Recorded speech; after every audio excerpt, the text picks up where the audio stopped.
Eles dizem que congelar até a morte é como adormecer. Eles estão mentindo. Queima. Parece 1000 facas cortando sua pele antes que a escuridão te leve. Cassidy pensou que estava apenas salvando uma criança indefesa do gélido rio Chicago. Ela não sabia que o menino se afogando na água escura era o herdeiro da família criminosa Valente. Ela não sabia que tirá-lo a arrastaria para um mundo de silêncios, segredos de bilhões de dólares, e um homem que poderia queimar a cidade até o chão por seu filho. Ela salvou a vida do menino, mas ela estava prestes a descobrir que isso pode ter sido seu erro fatal. Esta é a dívida de afogamento. O recibo amassou na mão de Cassidy Sullivan. 48 $. Isso foi seu salário para um turno duplo no Jerry's Diner, na 35th Street. Não era o suficiente para cobrir a conta do aquecimento, muito menos o aluguel que estava atrasado há 3 semanas. O vento de Chicago em novembro era um ataque físico. Ele chicoteava do lago Michigan, cortando sua jaqueta jeans puída e mordendo sua pele. Cassidy ajustou seu cachecol, abaixando a cabeça enquanto caminhava pela ponte Walker Drive. Eram 2 da manhã. A cidade estava dormindo, exceto pelo zumbido distante do tráfego na I-90 e a sirene ocasional uivando como um animal morrendo à distância. Ela parou por um momento, olhando por cima da grade para o rio Chicago. Parecia óleo preto agitando-se silenciosamente abaixo. Apenas uma pausa, ela sussurrou, sua respiração soltando-se em uma nuvem branca. Eu só preciso de uma pausa. Ela estava prestes a se virar quando ouviu. Não era um grito. Era um splash, pesado e antinatural. Cassidy apertou os olhos na escuridão abaixo. A orla do rio estava deserta, banhada pelo brilho amarelo doentio dos postes de rua. Então ela viu as luzes traseiras de um SUV preto sem placas, saindo da estrada de serviço inferior, pneus cantando contra o asfalto. E lá, boiando na corrente congelante, estava um pedaço de bege, um casaco pequeno. Oh, meu Deus! Cassidy ofegou. Ela não pensou. Se ela tivesse pensado, ela teria lembrado que tinha 24 anos, estava sem dinheiro e não tinha seguro de saúde. Ela teria lembrado que a temperatura do rio estava pairando perto de 40 degrees. Ela desceu correndo as escadas de manutenção, suas botas escorregando no metal gelado. Quando ela alcançou a borda de concreto, ela o viu, um menino não mais velho que 6 anos, debatendo-se fracamente. O pesado casaco de lã que ele estava usando o estava arrastando para baixo. Ei, aguente firme! Ela gritou, sua voz rasgando sua garganta. A cabeça do menino afundou. Ele não voltou. Cassidy tirou as botas. Ela tomou um fôlego que tinha gosto de exaustão e chuva congelante e ela mergulhou. O choque foi imediato. Ele a atingiu como uma marreta no peito. O frio paralisou seus pulmões, espremendo o ar para fora dela. Seus membros ficaram pesados instantaneamente, seus jeans encharcando a água como pesos de chumbo. Mexa-se! Ela gritou internamente. Mexa-se ou morra! Ela chutou para baixo, olhos ardendo na sujeira turva. Ela tateou cegamente no escuro até seus dedos roçarem em algo de lã macia. Ela agarrou a gola do casaco e chutou para a superfície. Seus pulmões estavam queimando, gritando por oxigênio. Eles romperam a superfície e Cassidy ofegou, sugando o ar que parecia vidro quebrado. O menino estava mole em seus braços.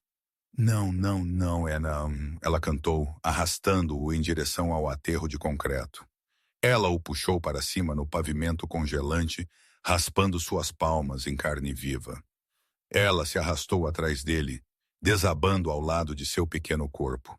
Ele estava pálido, seus lábios azuis. Ele parecia uma boneca de porcelana, quebrada e descartada. Ela imediatamente começou a RCP. Vamos, ela rangeu, pressionando seu pequeno peito. Não faça isso, não morra em mim. 1, 2, 3, 4. Nada. 1 e 2, 3, 4. Ela pinçou o nariz dele e soprou em sua boca. O gosto de água do rio e cobre encheu seus sentidos. Respire, prato. Ela gritou, lágrimas de frustração e frio congelando em suas bochechas. Respire, droga. Uma convulsão sacudiu o pequeno corpo. O menino engasgou, virou a cabeça e vomitou água no concreto. Cassidy caiu para trás, soluçando de alívio. Ok, você está bem, eu te peguei. O menino olhou para ela. Seus olhos eram escuros, aterrorizados e incrivelmente velhos para o rosto de uma criança. Ele não falou, ele não chorou, ele apenas tremeu violentamente. Cassidy o puxou para seu colo, tentando compartilhar seu calor corporal, embora ela não tivesse nenhum para dar. Ela tateou por um telefone em seu bolso molhado. Morto, encharcado. Ajuda! Ela gritou em direção à ponte acima. Alguém ajude! Minutos pareceram horas. O tremor do menino estava diminuindo. Um mau sinal. A hipotermia estava se instalando. Cassidy o abraçou mais forte, balançando-o. Fique acordado. Ela tagarelou, seus dentes batendo juntos. Qual é o seu nome? Eu sou Cass. Você pode me dizer seu nome? O menino permaneceu em silêncio, sua pequena mão agarrando sua camisa molhada com uma força que a surpreendeu. Finalmente, luzes azuis e vermelhas piscando contra o calcário da ponte. Uma sirene de ambulância cortou a noite. Aqui! Ela gritou, acenando com um braço congelado. 2 paramédicos desceram as escadas correndo, seguidos por um policial. Eles rodearam o menino, envolvendo-o em cobertores térmicos, colocando uma máscara de oxigênio em seu rosto. Ele ficou debaixo da água por talvez 30 segundos. Cassidy gaguejou, sua visão embaçando. Eu vi um carro ir embora. Nós o pegamos, mãe, um paramédico disse, levantando o menino para uma maca. O menino estendeu a mão para ela, seus olhos arregalados de pânico enquanto o afastavam. Espere. Cassidy tentou se levantar, mas suas pernas cederam. O mundo inclinou para o lado. A adrenalina caiu, deixando apenas o frio. Mãe. A última coisa que ela viu foram as luzes vermelhas piscando, refletindo na água preta, antes que a escuridão a engolisse por completo. Quando Cassidy acordou, foi com o cheiro de antisséptico e o bip de um monitor. Ela piscou, seus olhos ásperos. Ela estava em uma cama de hospital vestindo uma camisola áspera. Um cobertor pesado de lã estava enfiado até o queixo dela. Northwestern Memorial. Ela reconheceu a vista da janela. Ela costumava limpar chãos aqui 2 anos atrás. Uma enfermeira de uniforme azul entrou apressada. Oh, bom, você está acordada. Você nos deu um susto, querida. Hipotermia severa. Cassidy sentou-se, ignorando a dor de cabeça que latejava atrás de seus olhos. O menino? Ela rouquejou. Sua garganta parecia lixa. Como está o menino? A enfermeira parou, verificando o soro de Cassidy. Ela franziu a testa. O menino? A criança que eu tirei do rio? Cassidy disse, urgência crescendo em seu peito. Ele está bem, ele estava tão frio. A enfermeira olhou para ela com uma expressão de genuína confusão. Querida, você foi trazida sozinha. O relatório da polícia disse que uma viatura te encontrou desmaiada na orla do rio. Não havia nenhum menino. Cassidy congelou. O quê? Não, eu o tirei. Os paramédicos o levaram primeiro. Ele estava usando um casaco bege. Burberry, eu acho. A enfermeira afagou a mão dela de forma condescendente. Trauma pode fazer coisas engraçadas com a memória. Você estava alucinando por causa do frio. Não havia registro de admissão de criança na noite passada do seu setor. Eu não estou louca, Cassidy retrucou, arrancando a fita de sua mão para ajustar o Ivoa. Ele estava lá. Eu fiz RCP nele. Senhorita Sullivan, por favor, acalme-se ou terei que chamar a segurança. A enfermeira disse firmemente. Descanse. Você tem sorte de estar viva. A enfermeira saiu do quarto. Cassidy sentou-se em silêncio, seu coração batendo contra suas costelas. Ela olhou para suas mãos. Elas estavam esfoladas em carne viva, a pele vermelha e irritada. Ela fechou os olhos e ainda podia sentir o peso dele, o cheiro da lancara, o terror naqueles olhos escuros. Ela não estava louca. Ela jogou as pernas para fora da cama. Ela precisava sair. Ela precisava descobrir o que aconteceu. Ao pegar suas roupas, que estavam dobradas cuidadosamente em uma cadeira, um pequeno pedaço de papel esvoaçou para o chão. Deve ter sido enfiado no bolso de seus jeans, que agora estavam secos e duros. Cassidy o pegou. Não era papel. Era um cartão. Papel creme pesado, caro. Não havia nome, apenas um símbolo em relevo em tinta preta. Um lobo com uma adaga em suas mandílias e um número de telefone escrito em caligrafia afiada e angular, e no verso 3 palavras para seu silêncio. Cassidy olhou fixamente para o cartão. A enfermeira disse que não havia menino. O relatório da polícia disse que ela estava sozinha, mas alguém havia colocado isso em seu bolso enquanto ela estava inconsciente. Ela não estava louca. Ela havia salvado alguém importante. E aparentemente alguém muito poderoso queria que o mundo pensasse que aquele menino estava morto. 3 dias depois, Cassidy estava de volta ao ponto de parada de S. Ela não havia ligado para o número. Ela havia enfiado o cartão em uma caixa de joias, uma velha caixa de charutos debaixo de sua cama, e tentado esquecê-lo. Mas sua vida tinha um jeito de não deixá-la esquecer as coisas. Cass, mesa 4 precisa de uma recarga e pare de sonhar acordada. Limpa a garganta. S berrou da janela da cozinha.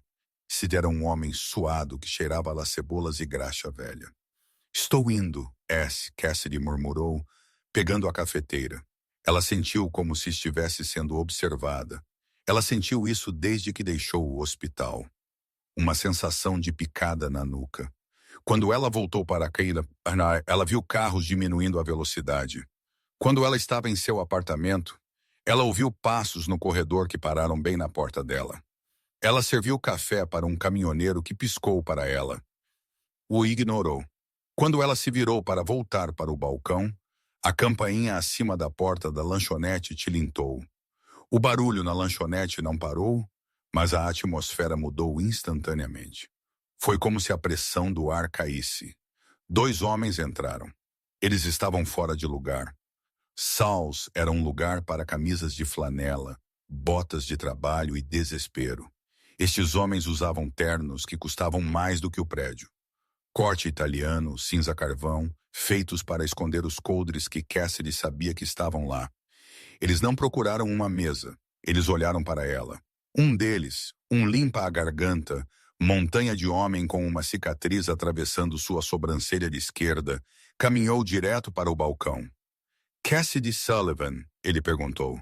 Sua voz era como cascalho moendo junto. Quem está perguntando? Cassidy apertou a alça da cafeteira mais forte, usando-a como um escudo. Nosso empregador gostaria de uma palavra, o homem disse. Não foi um pedido. Estou no turno, Cassidy disse, tentando manter a voz firme. E eu não conheço seu empregador. Ele te conhece, o homem disse. Ele sabe que você foi nadar na outra noite. O sangue de Cassidy gelou. A lanchonete de repente pareceu muito pequena. Se enfiou a cabeça para fora da cozinha, viu os ternos, viu as expressões sombrias e imediatamente enfiou-a de volta. Covarde, ela pensou. Não quero problemas, Cassidy sussurrou. Então venha conosco, o homem disse. O carro está lá fora. Ela olhou pela janela manchada de graxa. Um Mercedes G-Wagon preto fosco estava parado na calçada. E se eu disser não? O homem sorriu, mas não alcançou seus olhos. Senhorita Sullivan, você tem uma dívida. Estamos apenas aqui para cobrar. Ela soube então que não tinha escolha. Se eles quisessem machucá-la, eles já teriam feito isso. Eles queriam outra coisa. Deixe-me pegar meu casaco, ela disse. A viagem durou 40 minutos. Eles seguiram para o norte, longe da sujeira da cidade, em direção às propriedades extensas de Lake Forest. As casas aqui não eram casas. Eram fortalezas de pedra e vidro, escondidas atrás de portões de ferro e cercas altas. O carro virou em uma entrada que parecia mais uma estrada particular. Eles passaram por um posto de segurança, onde guardas armados acenaram para o motorista. A propriedade que entrou em vista era terrivelmente bonita. Era uma mansão gótica moderna, pedra escura e ângulos agudos pairando contra o céu cinzento. O carro parou. O homem cicatrizado abriu a porta dela. Dentro, biblioteca. Segunda porta à esquerda. Cassidy subiu os degraus, seu coração batendo contra suas costelas como um pássaro preso. As portas da frente abriram antes que ela as tocasse. O interior era vasto, frio e silencioso. Pisos de mármore refletiam seus tênis baratos. Ela caminhou até a biblioteca, respirou fundo e empurrou a porta para abrir. O quarto era forrado com estantes do chão ao teto. Uma lareira rugia em uma enorme lareira de pedra, a única fonte de calor na casa. De pé junto à janela com as costas para ela, estava um homem. Ele era alto, com ombros largos que forçavam sua camisa social branca. Ele segurava um copo de líquido âmbar em uma mão. "Sente-se", ele comandou. Sua voz era baixa, barítono, e vibrava pela sala. Cassidy permaneceu de pé. "Prefiro ficar de pé." O homem se virou. A respiração de Cassidy engasgou. Ele era devastadoramente bonito de uma forma que era quase dolorosa de se olhar. Maçãs do rosto altas, uma mandíbula afiada coberta por uma sombra de barba por fazer, e olhos que tinham a cor de nuvens de tempestade, cinzas e turbulentos. Mas seu rosto estava marcado com exaustão e uma raiva controlada e borbulhante. Este era Dante Valente. Ela conhecia o rosto.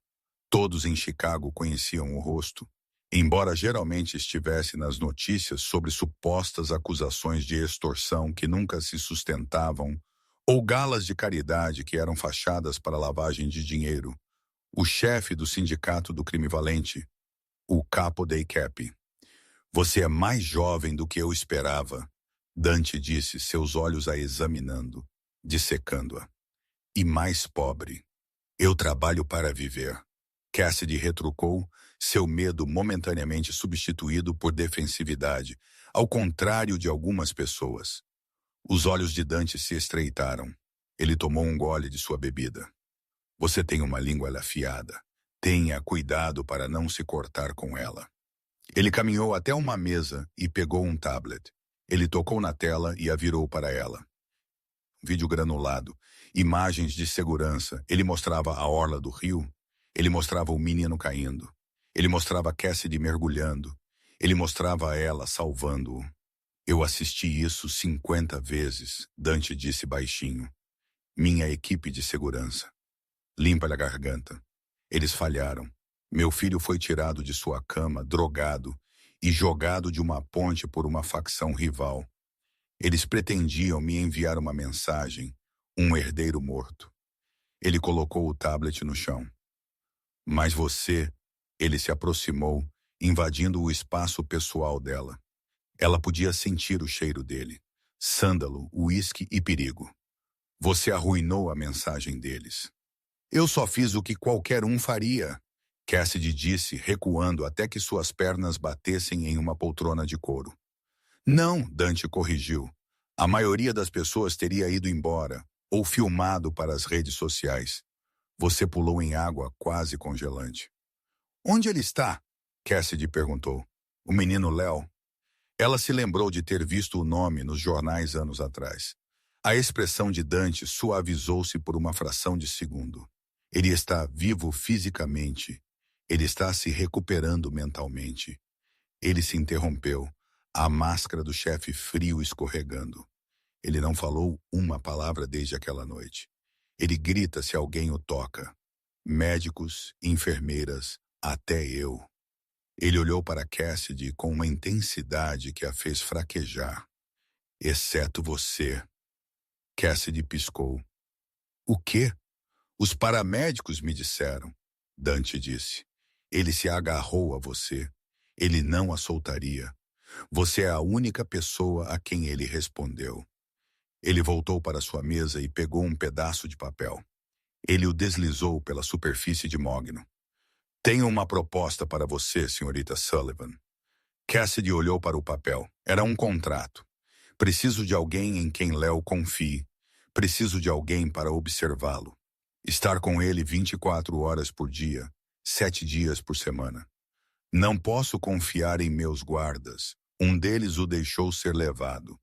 Não posso confiar nas babás. Elas são espiãs ou incompetentes. Eu sou uma garçonete, Cassidy disse.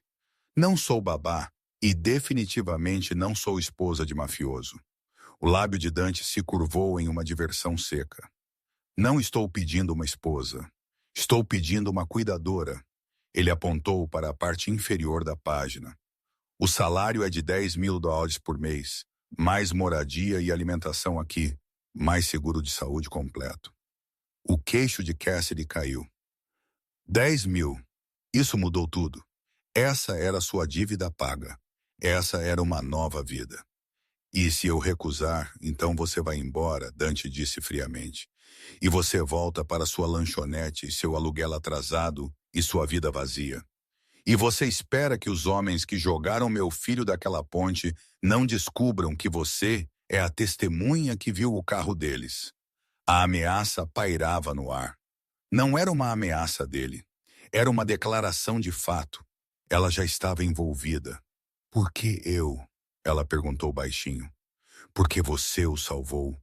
Dante disse, sua voz caindo para um sussurro. E porque eu te devo uma dívida. Um valente sempre paga suas dívidas.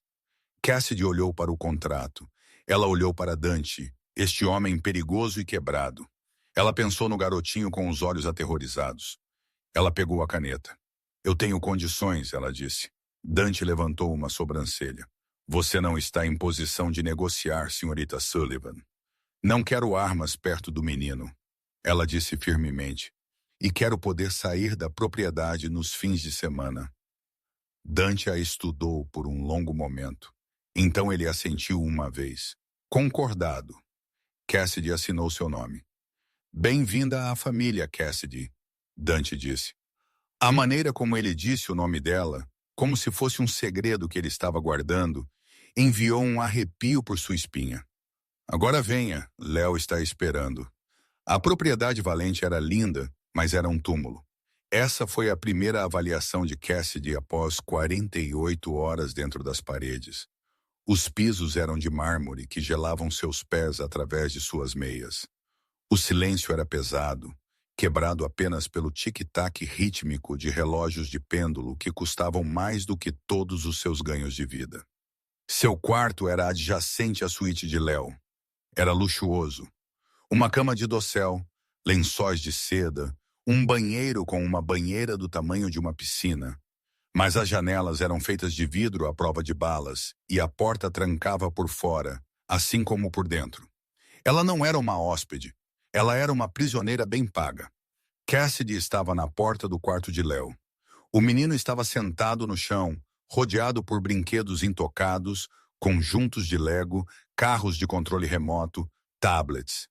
Ele estava olhando para a parede, balançando ligeiramente para frente e para trás. Ei, Léo, Cassidy disse suavemente, sentando-se no tapete a alguns metros de distância. Ela não o acotovelou. Ela aprendeu isso rapidamente. Se ela chegasse muito perto, ele se encolhia. Léo não olhou para ela. Eu te trouxe algo. Ela sussurrou. Ela enfiou a mão no bolso e puxou um pequeno objeto de plástico barato. Era um fidget spinner, verde neon brilhante.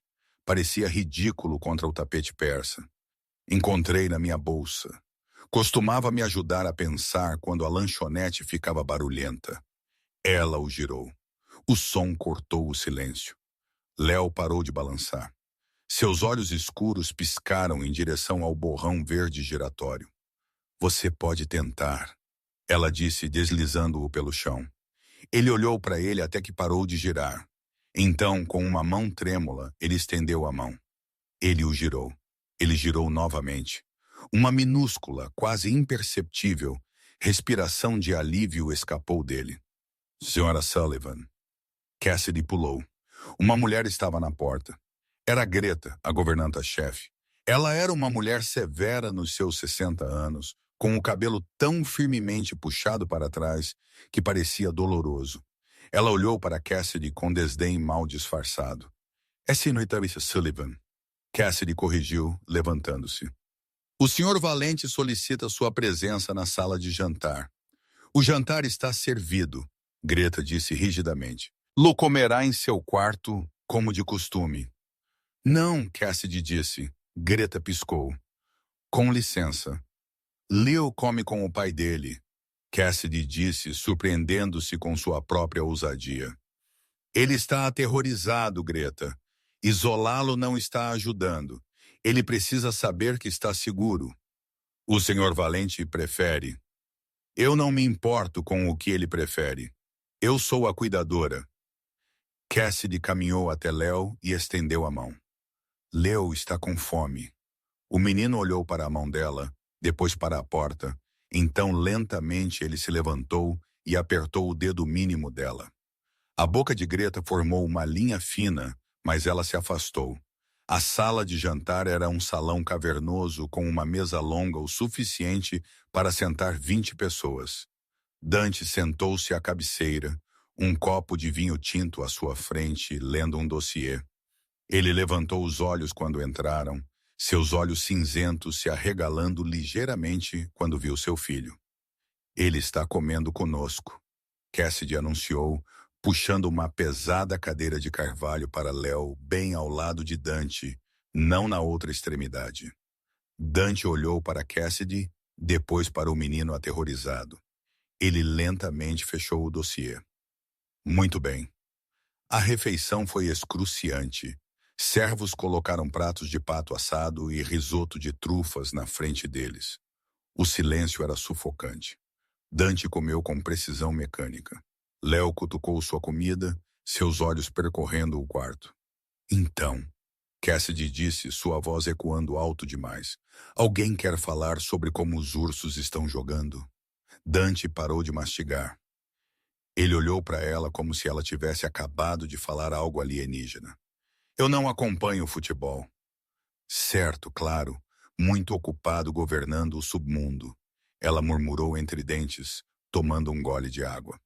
Eu ouvi isso, Dante disse, embora um toque de diversão puxasse o canto de sua boca. De repente, um barulho alto ecoou pela sala. Leo havia derrubado seu garfo. Ele congelou, seus olhos arregalados. Ele olhou para Dante, aterrorizado, esperando punição. Dante suspirou, um som pesado e cansado. É apenas um garfo, Leo. Pegue-o. Mas Leo não se moveu. Ele começou a hiperventilar. As memórias da água, a violência foram acionadas pelo barulho repentino. Cassidy saiu de sua cadeira em um segundo. Ela se ajoelhou ao lado dele. Leo, olhe para mim. Olhe para Cass. Você está seguro. Você está na cozinha. Sem água. Apenas ar. Leo agarrou seus ombros, enterrando o rosto em seu pescoço. E então ele falou. Frio. Ele sussurrou. Sua voz era rouca. Quebrada. Papai, frio! Dante congelou. Sua taça de vinho pairava a meio caminho de sua boca. Ele olhou para seu filho que estava agarrado à ajuda contratada. Ele falou. Dante sussurrou. Cassidy esfregou as costas de Leo. Sim, ele falou. Ela olhou para Dante, seus olhos azuis ferozes e protetores. Ele não está quebrado, Dante. Ele está apenas congelando. E esta casa é o lugar mais frio da terra. Dante colocou seu copo. A força quase quebrou o pé. Ele olhou para a mulher ajoelhada em seu chão, segurando seu legado em seus braços, desafiando-o em sua limpa a garganta. Própria casa. Então aqueça, Cassidy, ele disse, sua voz baixa e intensa. É por isso que você está aqui. 2 semanas se passaram. O Tora, como Cassidy o chamava, era lento. melhorando principalmente porque Cassidy havia começado a ler para ele à noite. Gibis baratos que ela pedia online, fazendo vozes diferentes para os heróis e vilões. Mas enquanto Léo estava melhorando, a atmosfera na casa estava se deteriorando. Cassidy sentia olhos sobre ela constantemente, não os olhos de Dante. Os dele eram intensos, calculistas, mas não maliciosos. Estes eram diferentes. Era a equipe de segurança. Especificamente, Rocco, o chefe de segurança. Rocco era um homem bulldog que tratava Cassidy como um risco de segurança. Ele verificava suas bolsas quando ela vinha do jardim. Ele monitorava suas ligações para sua mãe. Em uma terça-feira chuvosa, Cassidy estava limpando o quarto do bebê. Léo estava em terapia com um psicólogo infantil que Dante havia trazido de Zurique. Cassidy estava pegando os blocos de Lego quando notou algo estranho no ursinho de pelúcia favorito de Léo. Era um urso vintage, desgastado nas costuras, mas havia uma nova linha de costura nas costas, escondida sob o colete. Ela franziu a testa. Ela o pegou e apertou. Havia algo duro dentro, não enchimento. Ela encontrou uma tesoura de unha e cuidadosamente cortou a linha. Ela enfiou os dedos no plush e puxou um pequeno disco preto, um grampo, um dispositivo de escuta. Seu coração batia contra suas costelas. Ela sabia o suficiente de filmes e da vibe desta casa para saber que aquilo não era um monitor de bebê. Ela não correu para Rocco. Se havia um grampo no quarto do bebê, a segurança havia falhado ou estava envolvida. Ela marchou direto para o escritório de Dante. Os guardas na porta tentaram impedi-la. Senhorita Sullivan, o Sr. Valente está em uma reunião. Eu não me importo. Cassidy os empurrou e abriu as portas duplas. Dante estava de pé atrás de sua mesa, flanqueado por 2 tenentes esquerdos. Ele levantou os olhos, a fúria piscando em seus olhos pela interrupção. Cassidy, é melhor que seja vida ou morte. Pode ser, ela disse. Ela caminhou até a mesa dele e bateu o disco preto na madeira de mogno. Eu encontrei isso no urso de Léo. O quarto ficou mortalmente silencioso. Dante olhou para o dispositivo. Seu rosto não mudou, mas a temperatura no quarto parecia cair 10 degrees. Ele olhou para seus tenentes esquerdos. Deixe-nos, chefe. Um começou. Fora! Dante rugiu. Os homens saíram correndo. Dante pegou o dispositivo. Ele o examinou com uma familiaridade aterrorizante. É um transmissor de longo alcance, ele disse baixinho. Sofisticado, não policial. Isso é tecnologia de cartel. Ele olhou para ela. Quem esteve no quarto do bebê? Eu, a equipe de limpeza, e sua equipe de segurança, Cassidy disse cruzando os braços. Rocco verifica aquele quarto todas as manhãs. A mandíbula de Dante apertou. Rocco está comigo há 10 anos. E Judas esteve com Jesus por 3. Cassidy retrucou. Alguém colocou isso lá, Dante. Alguém que sabe que Léo dorme com aquele urso. Alguém que quer saber onde você o está mantendo. Dante se levantou e caminhou ao redor da mesa. Ele parou a poucos centímetros dela. A diferença de altura era intimidante. Ele a superava, mas Cassidy recusou-se a recuar. Você está acusando meu chefe de segurança de traição. Dante disse suavemente. Eu estou acusando alguém de atacar um menino de 6 anos, Cassidy sibilou. E eu não me importo com seus códigos de lealdade ou sua úmia. Eu me importo que Léo esteja seguro e agora ele está dormindo com um alvo nas costas. Dante olhou para ela. Por um momento ela pensou que ele poderia atacá-la ou demiti-la. Em vez disso, ele estendeu a mão e colocou uma mecha de cabelo perdida atrás da orelha dela. Seus dedos eram ásperos, quentes, e o toque enviou uma onda de choque de eletricidade através de seu corpo que não tinha nada a ver com medo. Você tem bons instintos, Cassidy. Ele murmurou. Seu polegar roçou sua maçã do rosto. Limpa-lhe a garganta. Melhor que meus homens. Eu sou apenas observadora. Ela gaguejou, sua respiração engasgando. Você é perigosa, ele corrigiu, porque você me faz confiar em você, e eu não confio em ninguém. O momento pairou ali, denso com tensão não dita. O ar estalou com uma atração magnética. Cassidy se viu inclinando-se apenas uma fração. O olhar de Dante caiu para os lábios dela. Então a porta se abriu bruscamente. Era! Rocco. Chefe, temos um problema nos docas. Rocco latiu, não percebendo a intimidade do momento ou escolhendo ignorá-la. Dante recuou instantaneamente, a máscara da Aurora deslizando de volta ao lugar. Ele pegou o grampo da mesa e o colocou no bolso em um movimento fluido. Resolva isso, Rocco, Dante disse, sua voz fria como gelo. E então venha me ver. Precisamos discutir novos protocolos de segurança para o quarto do bebê. Rocco assentiu, mas seus olhos demoraram em Cassidy. Não havia calor ali, apenas cálculo. Enquanto Rocco saía, Dante se virou para Cassidy. Volte para Léo. Não saia do lado dele. Não coma nada que não seja preparado por Greta pessoalmente. Você entende, Dante? Cassidy perguntou, sua voz tremendo ligeiramente. O que você vai fazer? Dante se virou para a janela, olhando para o horizonte cinzento de Chicago. Vou encontrar o rato, ele disse, e vou exterminá-lo. A tensão na casa se desfez 3 dias depois, mas não da maneira que Cassidy esperava. Eu tenho que ir onde? Cassidy perguntou, olhando para o vestido pendurado na porta do seu guarda-roupa. Era um vestido de seda azul meia-noite, elegante e sem costas, com uma fenda que ia até sua coxa. Era a coisa mais linda que ela já tinha visto. Também a aterrorizava. O gala de caridade da Fundação Valente. Dante disse que estava encostado na moldura da porta dela, ajustando seus abotoaduras.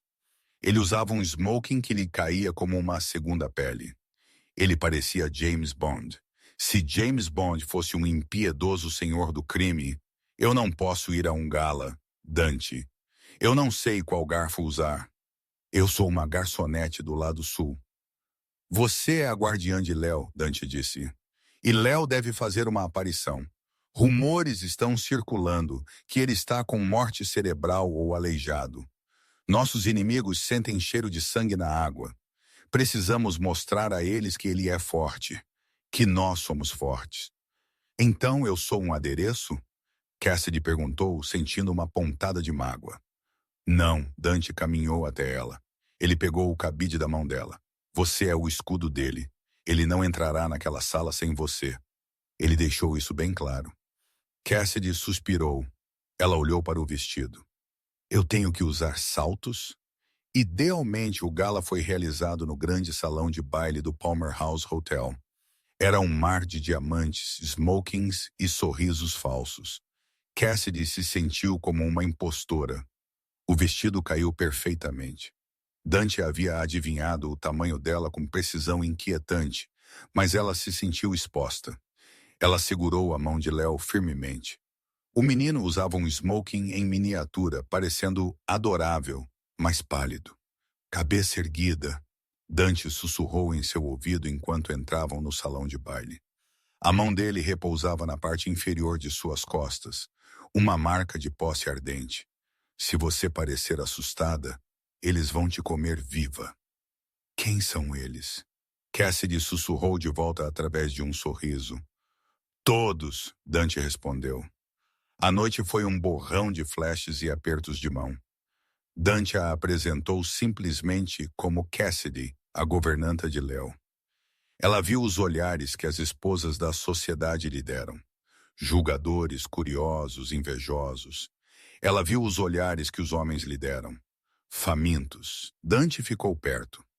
Sua presença uma barreira escura entre ela e o mundo. Por volta das 22h, a multidão se abriu. Um homem se aproximou. Ele era mais velho que Dante, com cabelo prateado e um rosto que parecia esculpido em granito. Dante, o homem disse abrindo os braços. Que bom ver que o menino está funcional. Salvatore. Dante assentiu, seu corpo tenso. Ele está melhor que funcional. Ele está prosperando. Este era Salvatore Moretti, o chefe rival, o homem que Dante suspeitava ter ordenado o ataque. Salvatore olhou para Léo. Olá, pequeno. Você se lembra do tio Sal? Léo encolheu-se atrás das pernas de Cassidy. Cassidy deu um passo à frente, colocando-se fisicamente entre o velho e o menino. Ele está cansado, senhor. Afaste-se. A sala ficou em silêncio. Você não disse a Salvatore Moretti para se afastar. Os olhos de Salvatore se voltaram para Cassidy. Ele sorriu, mostrando folheados caros. E quem é essa criatura espirituosa? Ela está comigo, Dante disse. Sua voz era baixa, mas carregou pela sala como um tiro. Toque nela, S, e teremos uma guerra bem aqui na pista de dança. Salvatore riu, levantando as mãos. Calma, Dante! Apenas admirando a ajuda. Ele se inclinou perto de Cassidy, seu perfume avassalador. Cuidado, querida! Os valentes têm um histórico de fazer suas mulheres serem mortas. Ele foi embora, sua comitiva o seguindo. Cassidy estava tremendo. Limpa-lhe a garganta. Dante se virou para ela, seus olhos em chamas. Leve Léo para o carro agora. Rocco está esperando na saída dos fundos. O quê? Por quê?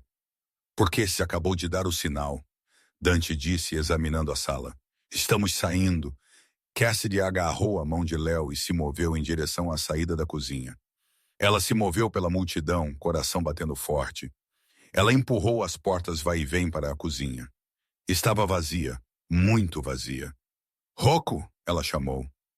A porta dos fundos abriu, mas não era Rocco. Eram dois homens em uniformes de catering usando máscaras de esqui. Eles seguravam pistolas silenciadas. Entregue o garoto, um deles disse. Cassidy empurrou Léo para trás de uma mesa de preparação de aço inoxidável. Ela procurou por uma arma, um bloco de facas, uma frigideira, qualquer coisa. Limpa a garganta. Eu disse, nos dê o garoto. O homem avançou. Cassidy não pensou. Ela reagiu. Ela pegou uma panela de caldo fervente do fogão e jogou-a. O homem gritou enquanto o líquido escaldante atingia seu rosto. Ele atirou cegamente. Pé! Pé! Uma bala ricocheteou na mesa de metal a centímetros da cabeça de Léo. Cassidy pegou uma pesada frigideira de ferro fundido. Enquanto o segundo homem mirava, ela a balançou com toda a força de uma mulher que havia carregado bandejas pesadas por 6 anos. Crac! Ela atingiu seu pulso. A arma escorregou pelo chão. Corra, Léo! Ela gritou. Mas o primeiro homem, com o rosto vermelho e empolado, estava se levantando. Ele ergueu sua arma para Cassidy. Ele rosnou. Cassidy fechou os olhos, esperando a queimadura. Bang! O tiro foi alto, sem silenciador. Cassidy abriu os olhos. O homem caiu. Um buraco no centro de sua testa. De pé na porta, arma fumegante na mão, estava Dante. Atrás dele, Rocco jazia no chão, sangrando de uma facada na barriga. Dante caminhou até o homem morto e chutou a arma para longe. Ele olhou para Cassidy. Ela estava coberta de caldo, segurando uma frigideira de pé sobre um menino traumatizado. Você, Dante disse, respirando com dificuldade, é a mulher mais incrível que já conheci. Rocco! Cassidy apontou para a porta. Rocco levou uma facada por mim, Dante disse sombriamente. Ele não era o rato. Dante olhou para a entrada da equipe da cozinha. O rato ainda está aqui, e ele acabou de tentar terminar o trabalho. Dante agarrou o braço de Cassidy, puxando-a e a Léo para perto. A guerra começou. Ele sussurrou em seu cabelo. E não há mais onde se esconder. A viagem de volta à propriedade foi um borrão de velocidade e silêncio. Dante dirigia o SUV à prova de balas ele mesmo, seus nós dos dedos brancos no volante. Cassidy sentou-se atrás, Léo adormecido com a cabeça em seu colo. Ela acariciou o cabelo dele, sua mão tremendo. A adrenalina da cozinha estava diminuindo, substituída por um pavor frio e rastejante. Quando chegaram, a propriedade já estava em bloqueio. Holofotes varriam os terrenos. Homens com rifles de assalto patrulhavam o perímetro. Parecia menos uma casa e mais uma fortaleza sitiada. "Leve Léo para cima", Dante comandou assim que entraram no hall de entrada. "Tranque a porta. Não a abra para ninguém além de mim." "Dante, sua mão", Cassidy disse, notando o sangue escorrendo de sua manga. "É um arranhão. Vá." Ela não discutiu. E ela carregou o menino adormecido pela grande escadaria, seu coração ecoando o baque pesado de suas botas no mármore. Dentro da suíte, ela acionou as trancas. Ela deitou Léo na cama e andou pelo quarto. A casa parecia diferente esta noite. O silêncio não era pacífico. Estava esperando. Ela precisava de água. Sua garganta estava seca pela fumaça e pelos gritos. A suíte tinha uma pequena cozinha, mas a jarra estava vazia. Ela hesitou na porta. Não a abra para ninguém. Mas o corredor estava limpo e a cozinha principal ficava logo abaixo das escadas de serviço. Ela destrancou a porta silenciosamente. O corredor estava escuro. Ela se moveu em direção à escadaria de serviço, aquela que o pessoal usava. Ao chegar ao patamar, ela ouviu uma voz. Era um sussurro, frenético e abafado, vindo do recanto do elevador de roupas sujas. "Está feito. Rocco está fora. Não, Dante está vivo. Eu não posso. Você prometeu que ninguém se machucaria." Cassidy congelou. Ela conhecia aquela voz. Era Greta. Ela se pressionou contra a parede, esforçando-se para ouvir. "Eu abri o portão de serviço", Greta sibilou. "O código é 7634. Sim, as câmeras estão em loop. Por favor, só não machuque meu neto. Você disse que o deixaria ir se eu plantasse o grampo." A mão de Cassidy voou para sua boca. O grampo no urso? A má sensação que ela tinha sobre a governanta. Não era apenas aversão, era intuição. Greta não era uma mente mestra. Ela era uma avó sendo chantageada, mas seu desespero acabara de abrir a porta da frente para o inferno. "Eles estão vindo agora. Ok. Um clique. A chamada terminou. Cassidy não recuou para o quarto. Não havia tempo. Se o portão de serviço estava aberto, os homens de Salvatore já estavam nos terrenos. Os guardas no portão da frente estavam olhando para o lado errado. Ela se virou e correu, não para Léo, mas para Dante. Ela arrombou o escritório dele. Ele estava costurando seu próprio braço, uma garrafa de uísque aberta na mesa. Ele levantou os olhos, estreitando-os perigosamente. "Eu te disse para ficar." "Greta!" Cassidy ofegou. "É a Greta. Ela abriu o portão de serviço. Eles estão aqui." Dante não perguntou. "Você tem certeza?" Ele não desperdiçou um segundo. Ele pegou uma pesada pistola de sua mesa e apertou um botão vermelho na parede. Uma sirene começou a uivar por toda a casa. Um som baixo e lamentoso.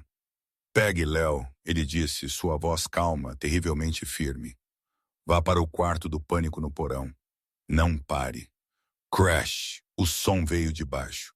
Vidro quebrando, tiros. "Tarde demais." Dante rosnou. Ele acionou o ferrolho de sua arma. "Eles estão lá dentro." Ele olhou para Cassidy. Pela primeira vez, ela viu medo nos olhos do diabo de Chicago. Não por ele mesmo, mas por ela. "Fique atrás de mim", ele ordenou. "Se eu cair, você pega a arma e atira em qualquer coisa que não seja eu ou Léo." "Você pode fazer isso?" Cassidy pensou no menino lá em cima. Ela pensou no homem de pé à sua frente, sangrando por sua família. "Sim", ela disse. Eles se moveram para o corredor. Era o caos. As luzes haviam sido cortadas. O corredor iluminado apenas pelos flashes dos tiros irrompendo do hall de entrada abaixo. "Leo!"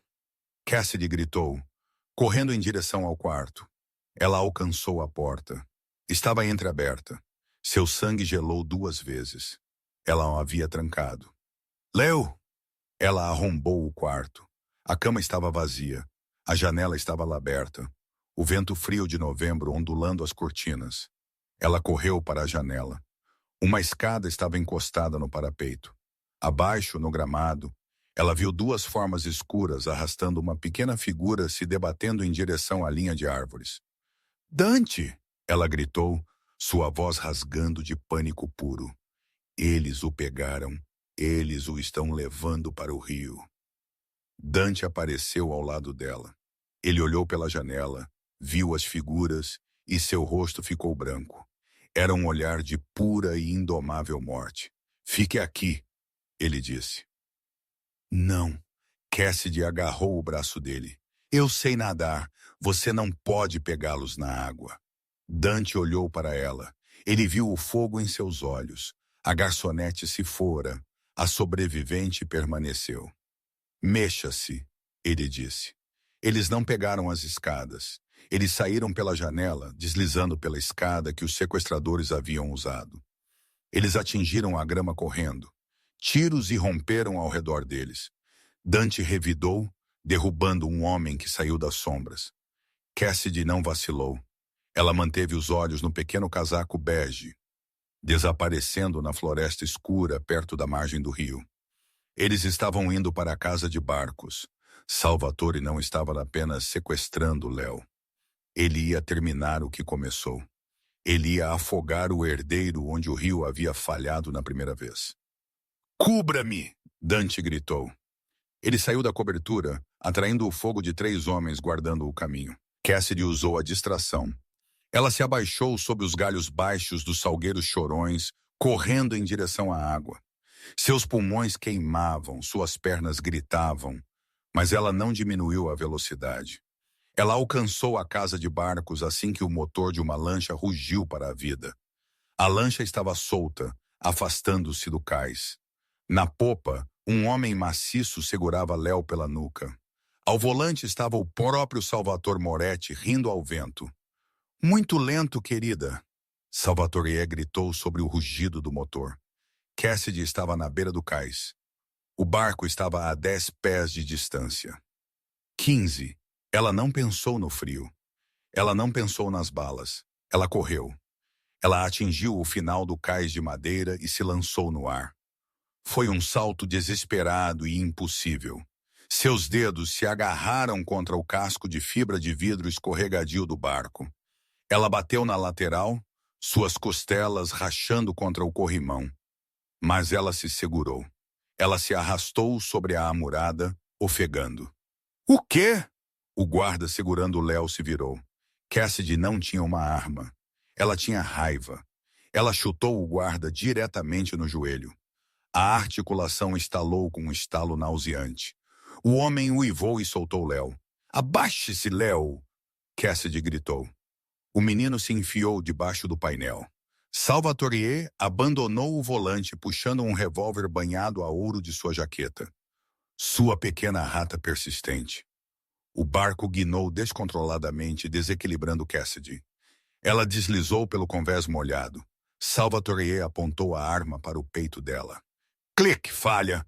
Cassidy pegou rapidamente uma pistola de sinalização montada na parede do barco. Ela a arrancou. Salvatore corrigiu o travamento e ergueu a arma novamente. Adeus, garçonete! Cassidy não mirou nele. Ela mirou na pilha de galões de combustível sobressalentes empilhados no canto atrás dele. Ela puxou o gatilho. O sinalizador sibilou pelo ar, um rastro de fósforo vermelho. Ele atingiu o galão. Bum! A explosão sacudiu o barco.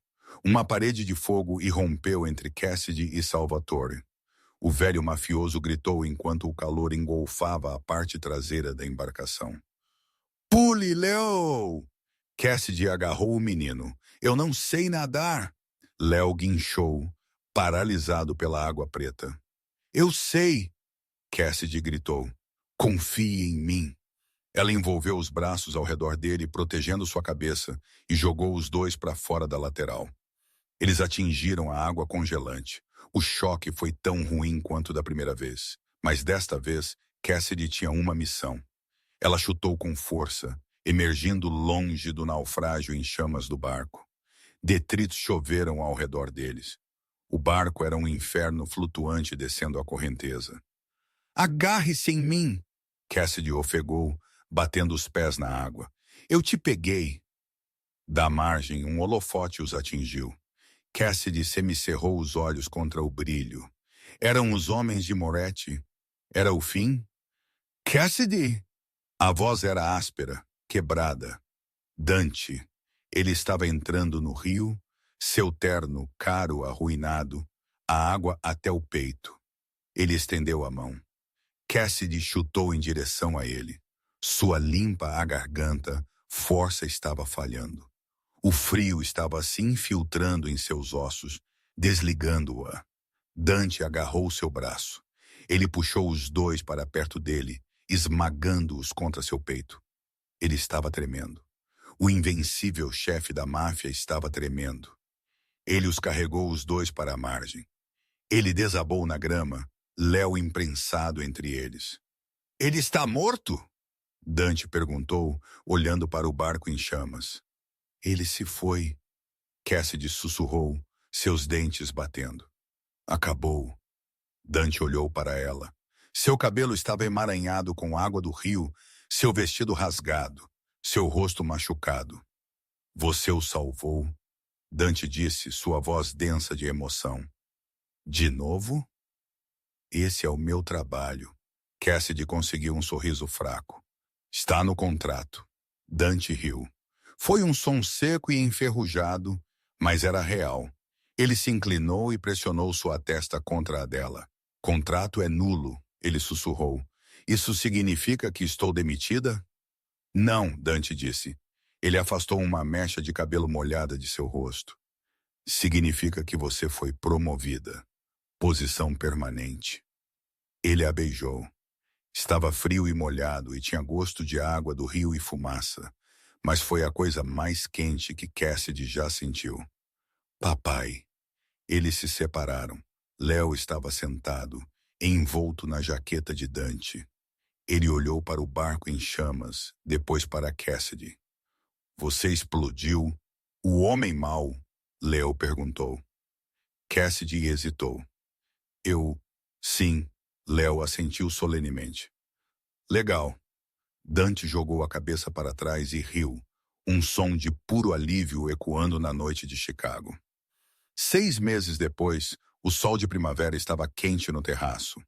Cassidy sentou-se com um livro, observando Léo perseguir um novo cachorrinho, um Golden Retriever chamado Spark, pelo gramado. A segurança ainda estava lá, mas era discreta agora. O medo se fora. A porta de vidro abriu. Dante saiu. Ele não estava usando um terno. Ele estava usando jeans e uma camiseta preta. Ele parecia 10 anos mais jovem. Ele colocou uma xícara de café na mesa e sentou-se no braço da cadeira dela. O julgamento de Greta começa hoje, ele disse baixinho. Ela aceitou o acordo de delação? Cassidy perguntou. Sim, ela aceitou. Ela entregou todos na organização de Salvatore que sobreviveram à purga. Ela fará 5 anos em segurança mínima. O neto dela está seguro. Cassidy assentiu. Bom. Dante pegou a mão dela. Em seu dedo havia um anel, não um diamante. Muito clichê. Era uma safira profunda e azul, a cor do rio à noite. Sabe, Dante ponderou, olhando para seu filho, rindo na grama. Passei a vida inteira construindo um império para deixar para ele. Dinheiro, poder, soldados. Eu pensei que era isso que o mantinha seguro. Ele olhou para Cassidy, seus olhos cinzentos suaves. Eu estava errado. Não são os soldados. É a pessoa que está disposta a pular na água quando todo mundo foge. Cassidy apertou a mão dele. Bem, não se acostume. A água estava congelando. Eu sei. Dante sorriu, inclinando-se para beijá-la. Eu te manterei aquecida. Léo correu, o cachorrinho latindo em seus calcanhares. Cass, papai, Spark cavou um buraco. Eles se entreolharam e sorriram. Não era uma vida perfeita. Ainda era um mundo perigoso. Mas enquanto Cassidy olhava para os 2 homens valentes, ela sabia de uma coisa com certeza. Eles nunca mais se afogariam. Limpa a garganta. E essa é a história da dívida de afogamento. O que você achou? Cassidy fez a escolha certa ficando com Dante Ou ela deveria ter pegado o dinheiro e fugido? Deixe-me saber nos comentários abaixo. Eu leio cada um deles. Se você gostou deste romance de máfia cheio de reviravoltas, por favor, clique no botão de curtir. Isso realmente ajuda o canal a crescer. E se você ainda não o fez, clique em inscrever-se e toque no sino de notificação para nunca perder uma nova história. Eu publico novos dramas toda terça e sexta-feira. Obrigado por assistir e eu te vejo